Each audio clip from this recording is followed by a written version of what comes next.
What's going on, people? Myke C-Town here. Welcome to the episode of Records and Ramblings. Before we get into the records, let's do a quick little bit of rambling. So I just hit 30,000 subscribers on this channel.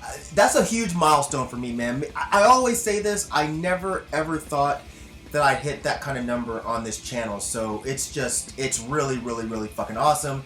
And I only have you guys to thank, so thank you very much.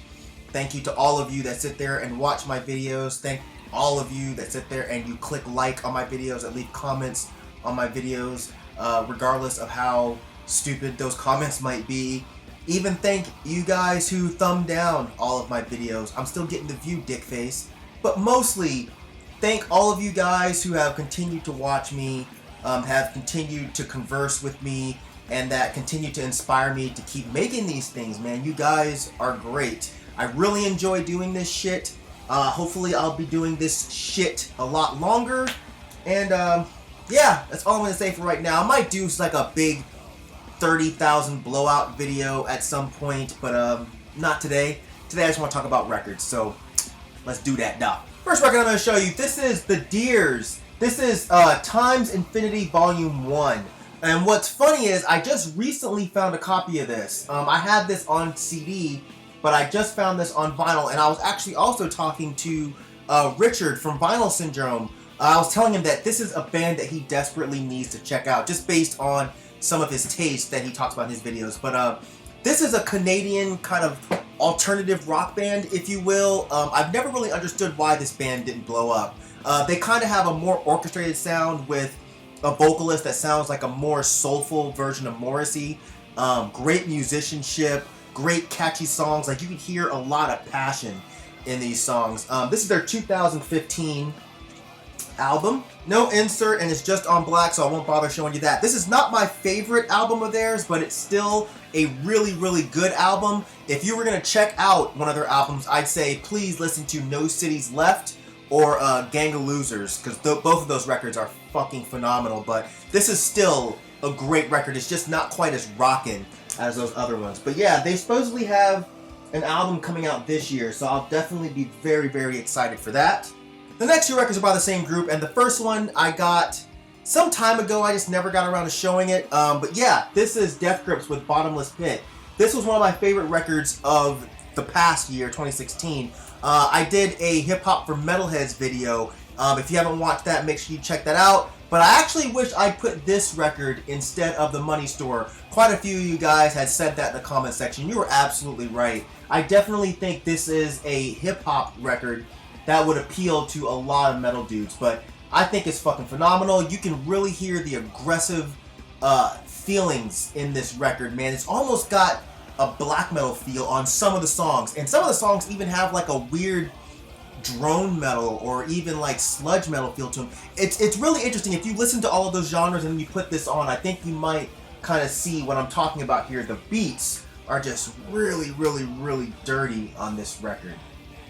I don't think this is limited at all, so you can still get a copy of this fairly easily. I also did a review of this, so if you haven't watched that, make sure you go check that out. I'll try to remember to put a link in the description section down there. You know where it is.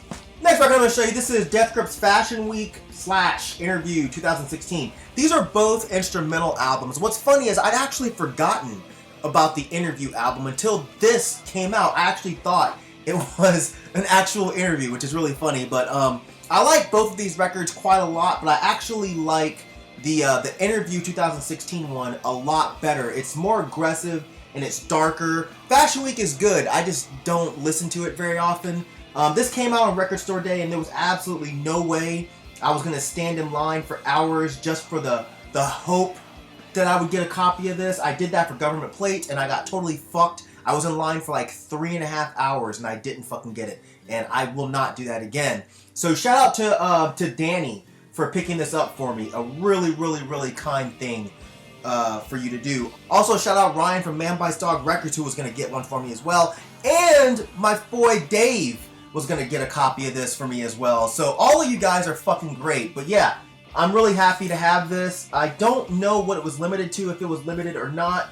I just remember a lot of dickhead flippers were buying this and immediately throwing it up on Discogs for like $100 and something when it was seriously like $30 new. I swear to God, man, I am not a violent person, but if I could put the balls of a flipper in a vice grip and then stick them on a hot stove and then let a fucking baby panther teeth on them bitches, I certainly would. Fucking hate flippers. Here's what I'm going to show you. This is Nidhogg. This is their self-titled record. It's actually their demos on vinyl, but I've had this for a long ass time and I just never got around to showing it. I'm really trying to fix that, guys. I'm so behind on showing records. I should really be doing these twice a week, but I just don't have the time. But I'm trying to get caught up. Anyway, this is raw black metal from Norway. Very similar to like Ildjarn in that it has that super raw but almost a weird punk influence, or that band Vulcanize. If you like them, I feel like if you like those two bands, Ildjarn and Vulcanize, you'll really like this if you've not heard it. I don't listen to it that often, and I was actually considering trading it off a while ago, but I think I'll keep it for now. It's limited to 500 copies, but seriously, I've seen copies of this going for really, really cheap on Discogs, so you can still get it. Also has this nice insert here. This picture is fucking killer. Really like that. The next two records I wanted to show you are by the same band, and again, I've had these for a while and just haven't shown them. But yeah, this is Revenge, Victory.Intolerance.Mastery. I can't remember where I bought this. I'm sure it's not hard to find, but this is their 2004 album. I still remember when I first heard these guys, and it's so funny. I thought it was a grind band. I really did. And I remember thinking, like, why are all these black metal dudes flipping out over this grind band? I'm like, if you like that shit, like, I got all kinds of shit y'all need to hear. But yeah, war metal, black metal, grind, black metal, whatever you want to call this. This is so fucking good, man. The intensity that these guys put into their albums is virtually unmatched at this point. Really nice printed inner sleeve. And the record's on black, so I won't bother showing you that. Here's what I'm going to show you. This is Revenge with Behold.Total.Rejection. This was easily, for me, one of the best records to come out in 2015. Technically, their records, for me, come off as maybe like 3 really long songs because they're a bit samey. But I feel like this one actually had a bit of diversity on it. And yeah, it's really, really, really good. Hopefully they drop something this year. I heard the Death Worship record, which is Jay Reed, who plays drums, I believe, for Revenge, and it's 2 of the guys from Blasphemy. And it's really good. It kind of sounds like what you'd expect it to sound like. But yeah, I still hope that these guys do something this year. Great printed inner sleeve here. And the record's on black, so I won't bother showing you that. And the last record I'm going to show you in this edition of Records and Ramblings, this is Spirit Assembly, Welcome to Lancaster County. I know most of you guys have no idea what this is, but seriously, this is a great record. This is a 90s emo band from Pennsylvania, and it's one of those bands that I think people should check out if you really don't know what real emo is. And I know that that's such a pretentious thing to say, this is real emo, not emo. But it's true. This is what emo is and was. This is not The Used. This is not My Chemical Romance. This is what emo was when emo was actually good. And for people that are already familiar with emo, this band is kind of like Frail or Shotmaker or Boys Life, if you like any of those bands. But yeah, this was their one and only LP that they ever released. It's on Yuletide Records. It's really, really not hard to find at all.